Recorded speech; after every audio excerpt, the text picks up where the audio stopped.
Hello, my name is Putkonen. Thank you for joining me. Today I'm talking about what are the benefits of enlightenment. At least this is how I'm answering the question now.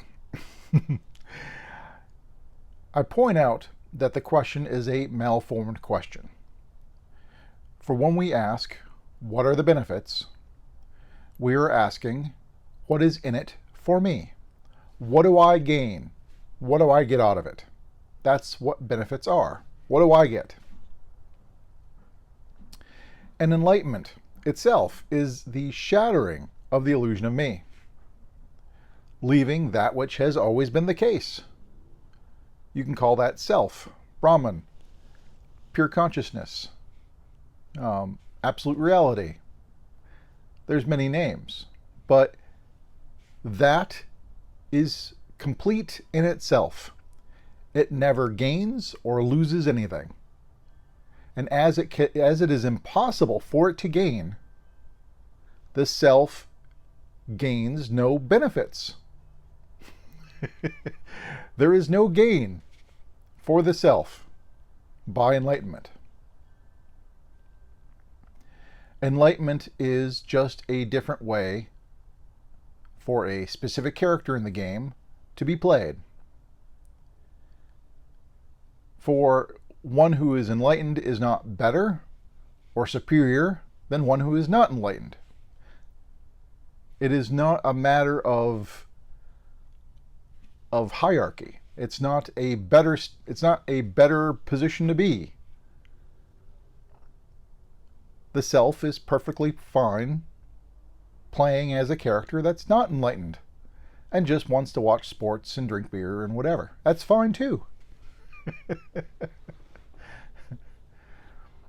And so through all these expressions of the various characters in the play, it's a zero-sum game. Nothing is gained, nothing is lost. And so there's no benefit. In fact, for the spiritual seeker trying to become enlightened, to have realization, to awaken, again, pick your term,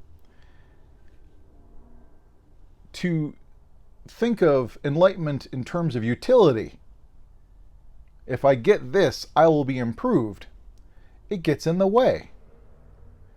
And trying to turn enlightenment into something that is of use and of utility to a me simply gets in the way. Because then the me grabs on all the more because it thinks that, well, once I get this, I will be even better off. It's just a way to improve the me. And it will potentially resist the actual enlightenment of the shattering of the illusion of me. It'll approach and go, nope, that's not what I want. Because what it wants is an improved me. It wants the benefits. But the me doesn't want what it actually means, which is its own shattering, its own dissolution. And so that's why when people ask me online or in person, what are the benefits of enlightenment? A lot of times my very short answer is, there are none. And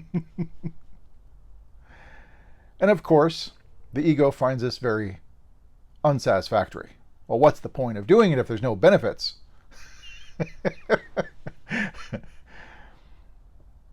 And that's the rub.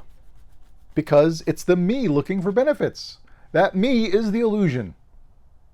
That me will never get benefits from enlightenment.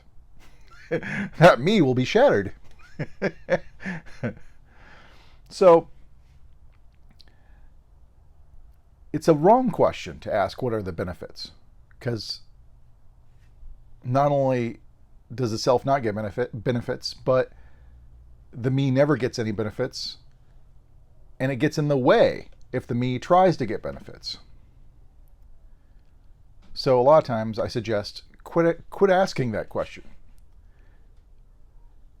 I mean, if someone is trying to determine whether they want to go after enlightenment or awakening or whatever and are asking about the benefits, I'll simply say, if you have no interest in it without being given a bunch of reasons and benefits, then it's not for you. Don't worry about it. You don't have to pursue enlightenment. Pursue it only if you want to.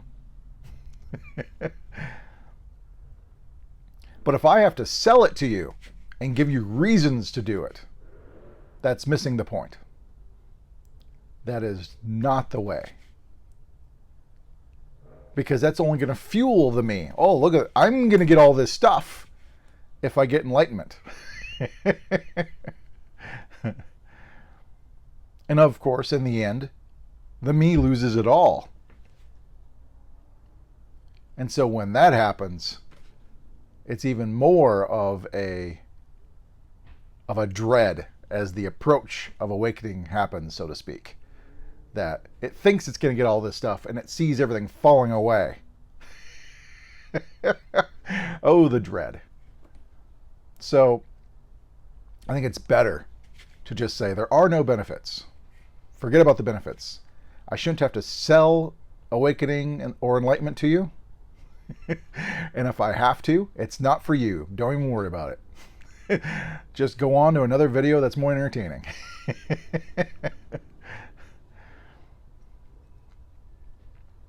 And this, of course, is from, I think, just a practical way of putting it. Because if I'm trying to point the way to awakening, chasing benefits is not the way. Now, if somebody was to rephrase the question and say, well, hasn't something changed for the body after enlightenment? Well, yes. Suffering falls away. There's no longer the seeking, the searching. There's no longer a sense of lack, incompleteness, something wrong with me. There's no longer, this self-creation of misery and suffering going on. And so there's no longer loneliness and boredom and, jealousy and sorrow and fear and hate and all this other stuff. Much of it falls away.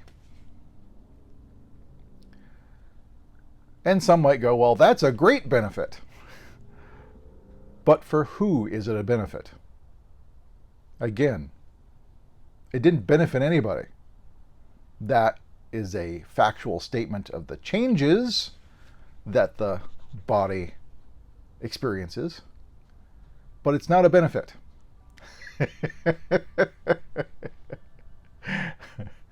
Because it wasn't a gain for anyone. It didn't better anyone. Because there's no me left. There's no identity left. There's no me to gain anything. There's just the self, which is complete in itself and lacks nothing and can gain nothing. No more, no less. So, if you got any questions, though, comments, or anything else you want to say or express, please leave a comment below. But until next time, thank you much.